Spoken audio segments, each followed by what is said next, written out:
Hello, guys, and welcome back to the Cask Connoisseur here today. And it is approaching up to Burns Night, so we thought we'll do a little bit of a Burns Night theme. Yeah, we're really looking forward to this one, aren't we, Chris? Yeah, no, it's another good excuse to drink whiskey. Dry January, drink whiskey on January the 25th, which is the actual Burns Night. But of course, as you know me, drink whiskey any day of the week. That's it. So, what have we got today, Luke? Well, what can I say? Burns Night, well, we're definitely going to be enjoying a very nice Highland Park a bit later on. But I think it's also, we're going to talk about what is Burns Night, why do we have Burns Night and all that. So, National poet of Scotland. That's it. Yeah. Loved his whiskey. Apparently, I think he was a bit of an alcoholic, to be honest, as well as a womanizer. Yeah. These days, he might have been cancelled by cancel culture. Definitely. We'd never have had Robert Burns. There's a thought. But yeah, what whiskey would you go for then, Luke? I don't know. I mean, I think for me, to be fair, the Robert Burns Single Malt definitely sounds up my street, or with the Arran. Yeah, that's from Arran. So yes, that names it. Yeah, that's not a bad one. It's 43%, 43% ABV, 35 quid, 37 quid. Maybe a Johnny Walker or something. Oh yeah, you could do Johnny Walker because, of course, Johnny Walker was initially based in Kilmarnock, and guess what?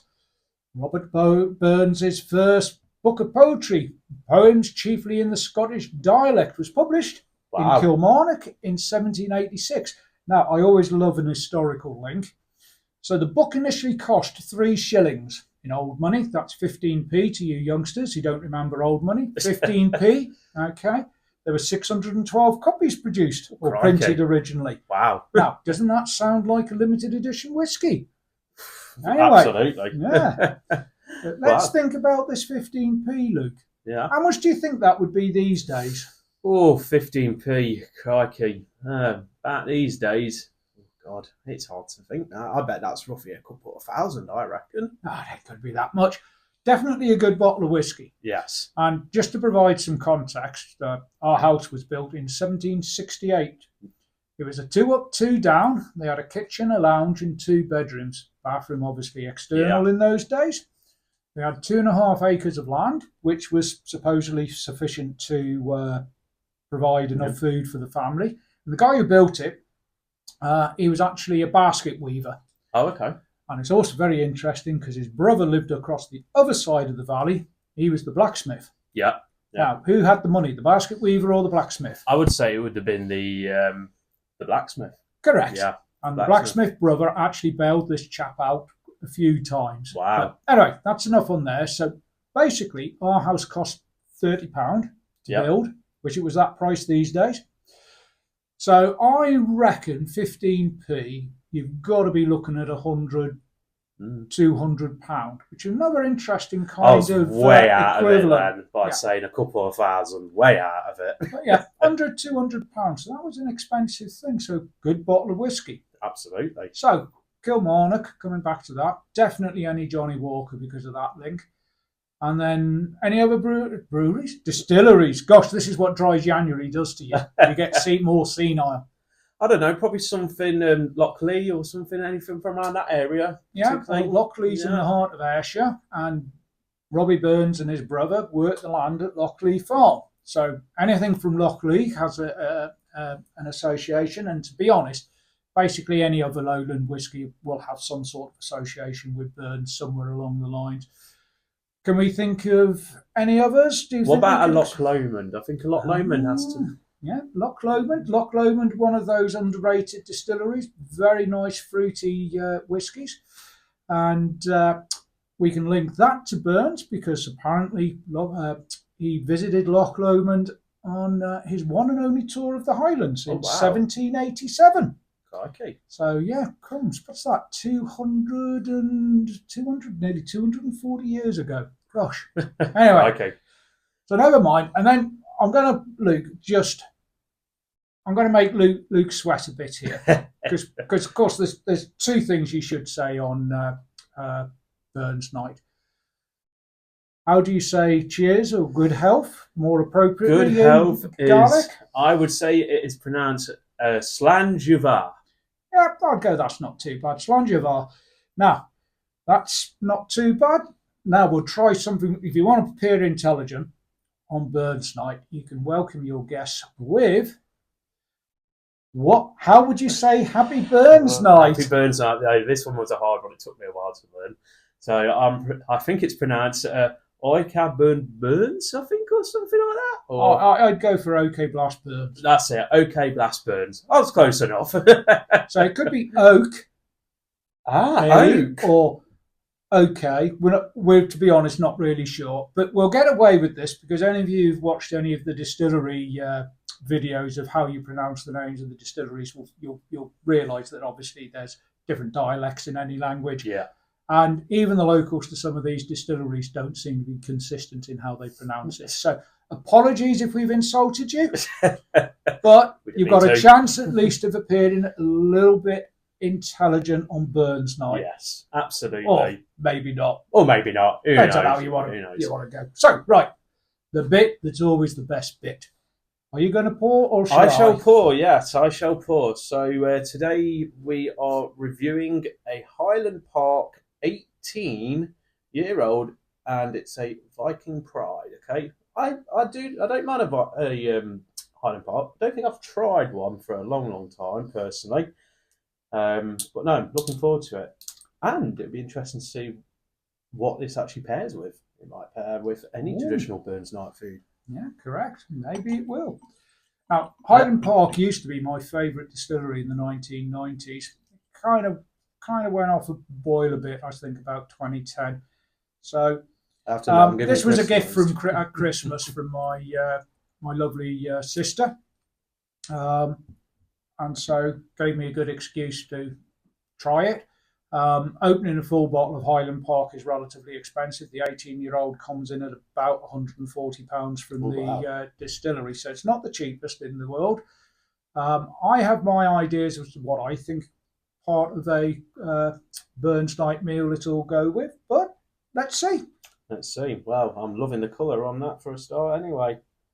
And I'll just say today, guys, we're serving it in the Northern glass, so a bit different to the traditional Glencairn glass. We thought we'll spice things up a little bit. Yeah, Northern, its great thing is it removes some of the nose. Your nose doesn't get dulled by the alcohol. Now, to be fair, it's probably not worth worrying about. Only 43%. I've also never tried a Highland Park in a Northern before. First time. I'm getting a lot of oak on the nose there, Chris, for me. I get oak, but I get what is overwhelming for me, which might be expectations, is sweet heather honey. Definitely heather honey.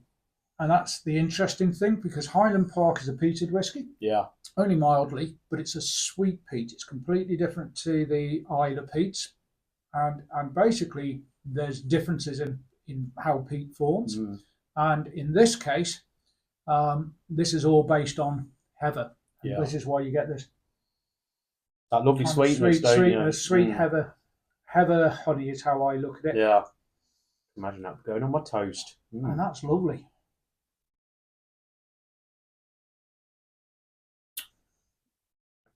Ooh. Now that's not overpowering peat, which is nice. But I have to admit, you know what?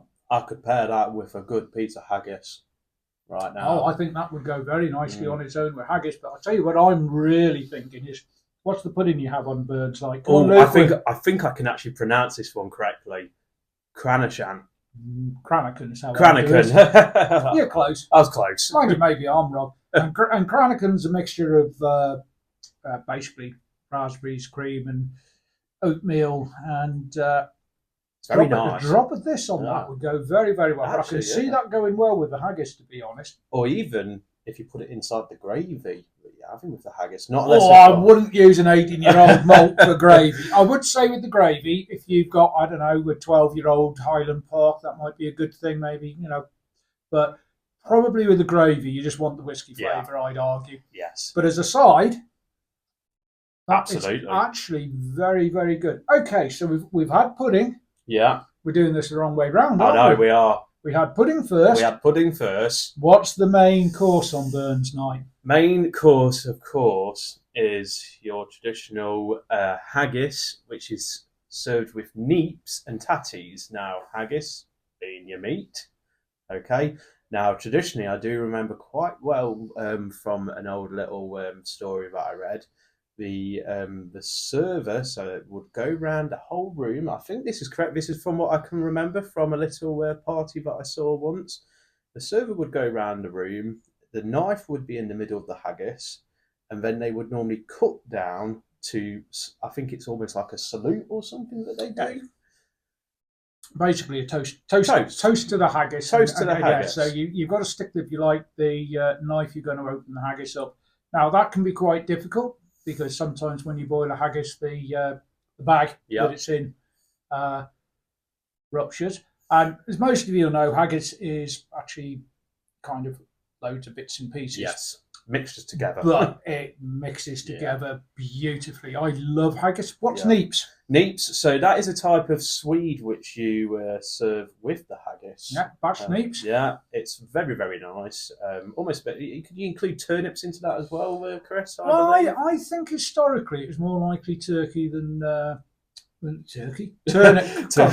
Turnips rather than swede. But yeah, I mean, we tend to eat swede these days. I think because it's sweeter than turnip. Turnip's seen as cattle food, I think, or sheep food rather than a human food these days. But the poorer people, they'd have probably used turnips. Yeah. So and then of course the other part which traditionally serves well with your haggis is tatties, which simply is potatoes. Yeah. Mashed potatoes. Mashed potatoes. Do you think you could add whiskey to that? I don't think whiskey would work. No, I don't think it would work, would it? No, totally not. No. So, okay, let's have another go at this. Well, I'd say over the past few minutes, Chris, that's probably changed actually in my eyes, to be fair. Very much so. Still getting second sip. Second sip, and also a little bit of time to get some oxygen into it. Changes it. It's interesting because one thing I'd never ever thought of before, and this is one final kind of comment or tip.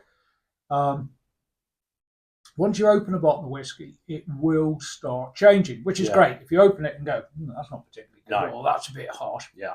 Give it a few weeks. Give it a chance to kind of breathe a bit and open up and be exposed to a bit of sunlight. And things will happen in the bottle. In theory, with whiskey, once it's in the bottle, it never changes. But once you open the bottle, it will. One thing I'd never thought about before is how long can you keep whiskey once it's open? Once it's opened, aren't you meant to technically drink it within is it about a few years, I remember correctly? Or is it less than that? Apparently, the boffins have said, if you don't want it to change too much, you need to drink it within 6 months. Oh, crikey, I've got a few bottles at home already open, which I've left for a few years. Which is part reason why I just thought I'd give you an excuse to drink more whiskey. So yeah. That's interesting to know, that is, to be fair. Though. We've kind of digressed a bit off Burns, haven't we? Yeah. But the other thing that we've got to look at, though, is Burns Night for our subscribers out there. What are you guys going to be up to? Any of our subscribers, are you Scottish? Do you celebrate Burns Night? You know, is this a whiskey that you've probably tried with your haggis or something? You know, why don't you reach out to us and let us know? This is obviously why we provide these videos. But I think for a Burns Night whiskey, if you're after something, I would certainly go for the Highland Park 18. If you don't want to have a definite link, I don't think you probably went to Orkney. But if you don't want a definite link to Burns, but a decent whiskey to drink on the night, try Highland Park. I think you'll be pleasantly surprised. Definitely. And on that, I think we're going to say it in the old traditional Gaelic way, Slán Juvar. Cheers. Cheers all. Oh, get another sip.